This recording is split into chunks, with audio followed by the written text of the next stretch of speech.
Bismillahirrahmanirrahim.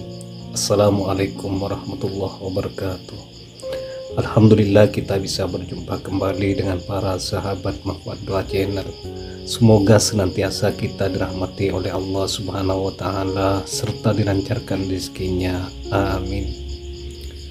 Ayat kursi merupakan ayat ke-255 dalam surah Al-Baqarah. Ayat kursi adalah salah satu bacaan yang diagungkan dan memiliki derajat yang paling tinggi di antara ayat lainnya, serta mengandung banyak keutamaan bagi siapapun yang mengamalkannya. Salah satu keutamaannya tercantum dalam sebuah hadis. Barang siapa yang membaca ayat kursi tiap usai sholat wajib, tidak ada yang menghalanginya masuk surga selain belum datangnya kematian. Hadis riwayat An-Nasa'i dalam Al-Yawm wa Al-Lailah. Dari kutipan buku 140 permasalahan fikih seputar membaca Al-Quran oleh Ustadz C.C. Abdul Wali, umat Islam dianjurkan untuk membaca ayat kursi seusai sholat fardu, sebelum tidur, menjelang pagi dan sore hari. Selain waktu yang dianjurkan, ada juga waktu-waktu tertentu yang dilarang untuk membaca ayat kursi. Jika tetap memaksa membacanya, maka ia akan memperoleh dosa yang sangat besar. Agar menghindari dosa tersebut, ketahui 4 waktu yang dilarang baca ayat kursi. Yang pertama, waktu ruku dan sujud saat sholat. Rasulullah Shallallahu Alaihi Wasallam melarang umatnya membaca Al-Quran termasuk ayat kursi saat ruku dan sujud ketika sedang sholat. Hal ini sebagaimana tercantum dalam sebuah hadis yang bunyinya, An Ibni Abbasin radhiyallahu anhuma an Rasulillah sallallahu alaihi wasallam annahu qala ala wa inni nuhitu an aqra'al qur'ana raki'an aw sajidan, rawahu Muslim.